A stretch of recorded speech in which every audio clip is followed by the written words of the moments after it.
Hello, I'm going to talk about different telescopes that we can have in space or on Earth and about their resolution powers, okay?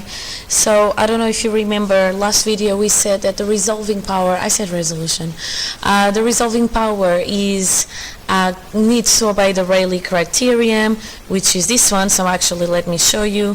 So I want to make sure that the minimum separation angle is about 1.22 of the wavelength of the light that I get divided by d, where the d is the diameter of the airy disk, okay?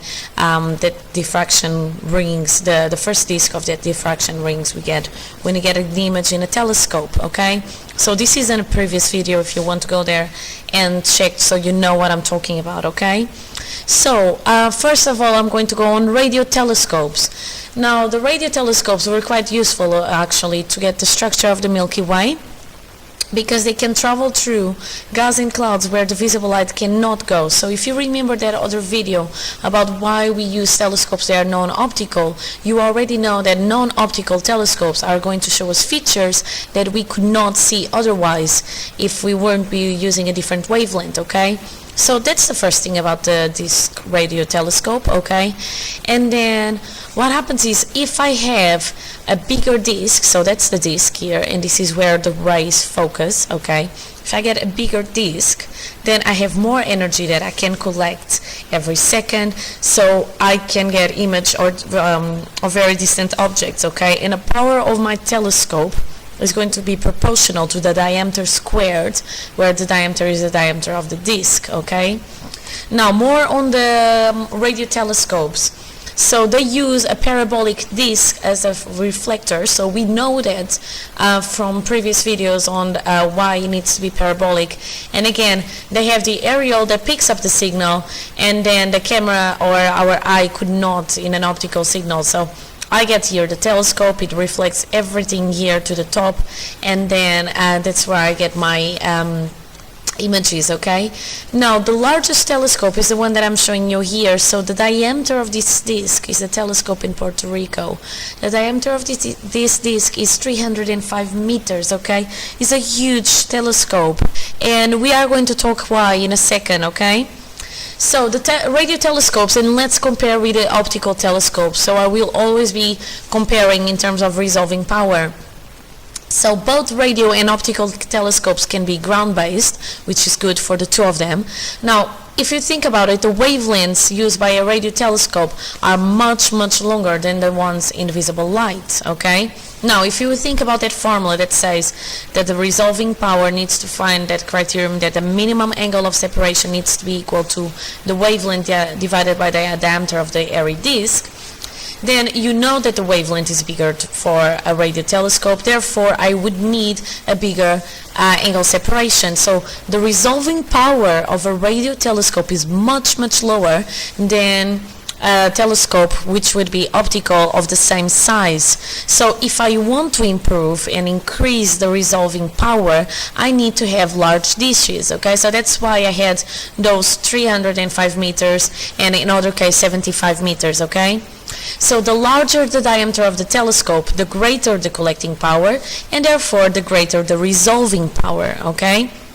And I can use radio interferometry, so I can get the radio telescopes to interfere with each other to collectively work as a large telescope, okay? So I can have an array of smaller dishes, they can be linked together, and they will give you an effective diameter that is bigger, okay?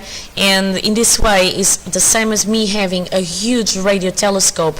And here is the example in a second, okay? This is just again the same as last slide. The resolving power is proportional to the diameter squared of the telescope, and that's the Rayleigh criterion that I was telling you about. So the minimum angle of separation is equal to the wavelength divided by the diameter of the airy disk. So here it is an example of the array. So I can move around these telescopes and link them together and make them work as if they were huge radio telescopes. So that's actually quite useful, okay? Because as you know, radio telescopes are picking up wavelengths that are much bigger, therefore the resolving power is much lower.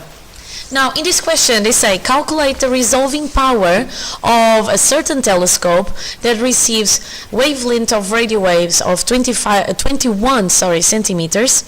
And then they say that the diameter of the disk is 76 meters. So all that you need to do is, using that formula, the wavelength of light, make it into meters, okay, so 0.21, divided by 76, the diameter that I'm going to have that disk, okay? And this is going to tell me the resolving power of my telescope, of this particular telescope, okay?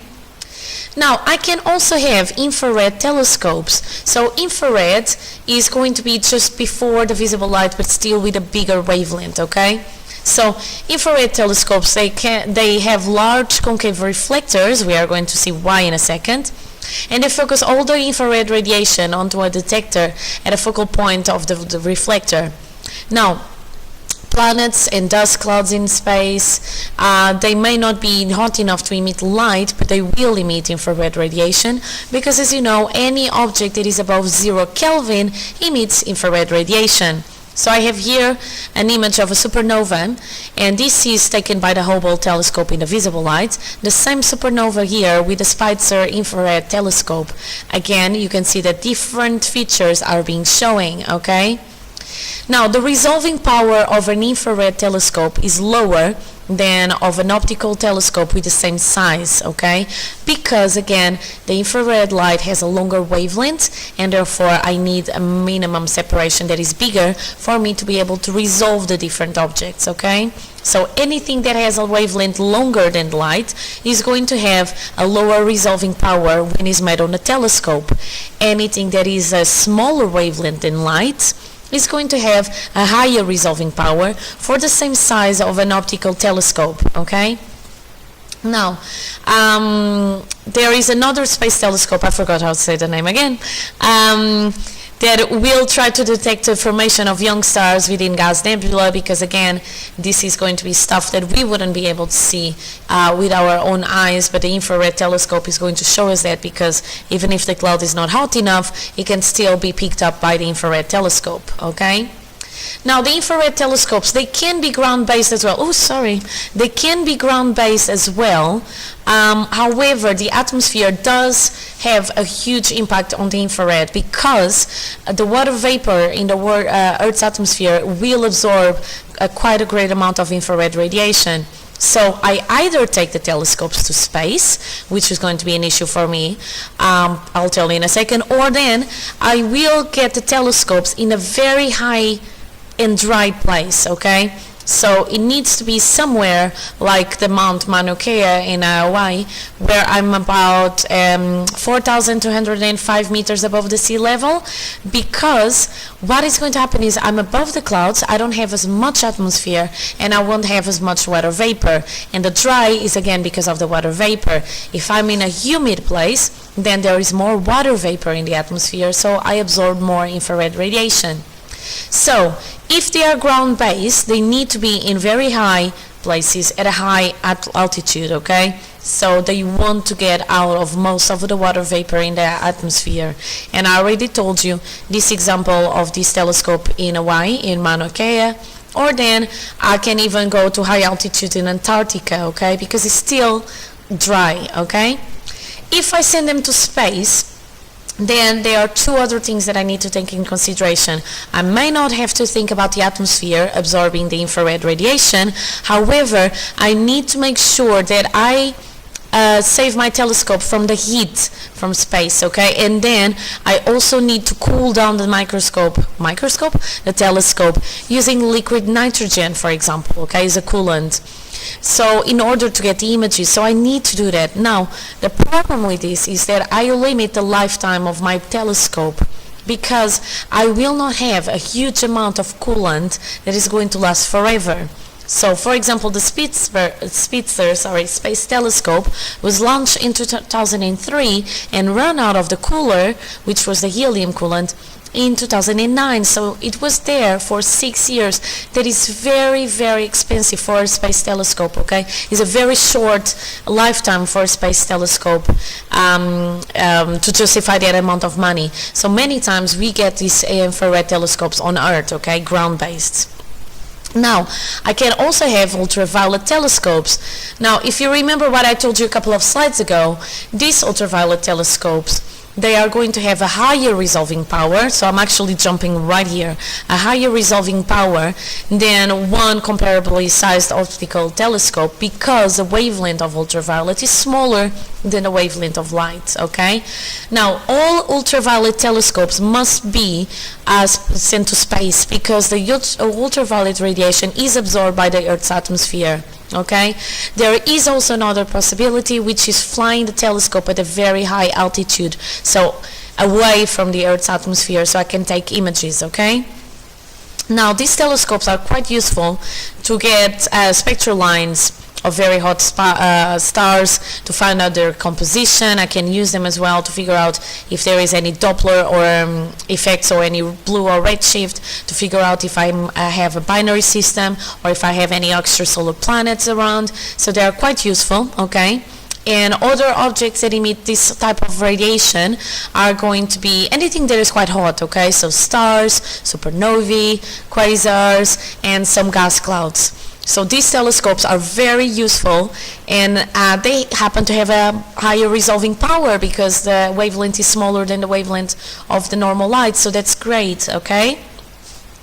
Now, going even higher up in terms of energy, meaning smaller and smaller wavelengths, I can have X-ray telescopes. And again, I have this image from the Hubble Space Telescope in the visible light that I showed you as well, the infrared image.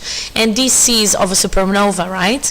And this is the same image now with the Chandra X-ray telescope. So again, a lot of more detail that I have now with the X-ray telescope that I would not find in the optical telescope, okay? X-ray telescopes, just like the UV telescopes, ultraviolet telescopes, they need to be sent to space because, or then being carried in satellites, because the X-rays are absorbed by the Earth's atmosphere, okay? X-rays, they can be used to find pulsars or the gas around a black hole, okay, or suspected black hole. So X-rays are definitely emitted by this type of objects, okay? Now, again, because I have X-rays, I have a tiny wavelength. So diffraction and the airy disk, all these things that we said, is basically insignificant. It doesn't exist because the wavelengths are tiny. So the resolving power of an X-ray telescope, it's much higher for a telescope of the same size if it would be optical. And really, the resolution of my image has only to do with a pixel separation in the detector, okay? So I don't even need to think about the size of the telescope. However, there is an issue with the X-ray telescope that I need to tell you about. They are quite difficult to construct, to manufacture, because the infrared and the UV telescopes can have optical components like lenses and mirrors. However, the X-ray telescopes, they cannot have this because the lenses and mirrors, they will have the X-rays to either penetrate them completely or to be absorbed by completely, okay? So we need to get special materials.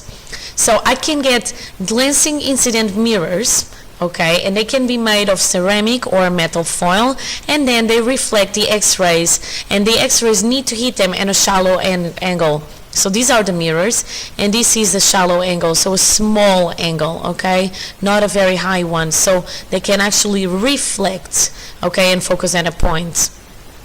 And this is the basis of the Walter or Volter telescope, depending where the person was from, okay, sorry that I don't know that. So that's on the X-ray telescope.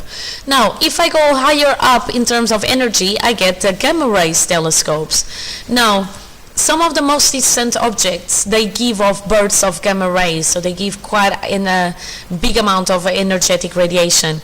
And we call them the GRBs, okay? So gamma ray bursts, okay? Now, the gamma ray telescopes, they must be again be carried by satellites or being put into space because the gamma rays are absorbed by the Earth's atmosphere. Anything above the visible light will be absorbed by the atmosphere for sure. Infrared is already being absorbed by some of the Earth's atmosphere, but as you know, if I put them high up, it may be that I just get away with it, okay? Now, gamma rays telescopes, they detect the gamma photons as they pass through the detector, okay? And then they trigger a signal when the photon is passing through. And then the direction of each incident gamma photon will be determined by the signal, and this makes the image, okay? So this composes the image, okay? So with gamma rays, again, because I have tiny wavelengths, the resolving power is much higher than the telescope of the same size using optical or an optical telescope of the same size. So again, the diffraction is insignificant, and the image resolution, just like in the X-rays, is determined only by the pixel separation in the detector. Finally, I'm just going to show you the answer, so I think it's here. Yeah.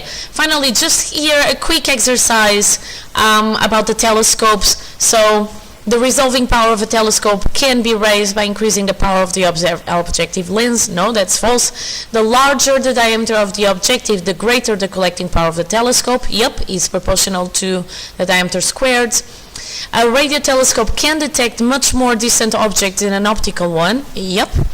Shorter wavelengths of light are not resolved as well as the longer wavelengths so no, that's not true, and we've just been through that a second ago. And then X-ray telescopes can only be based in space because the atmosphere absorbs X-ray radiation. And yes, alright, so that's all to do with the telescopes.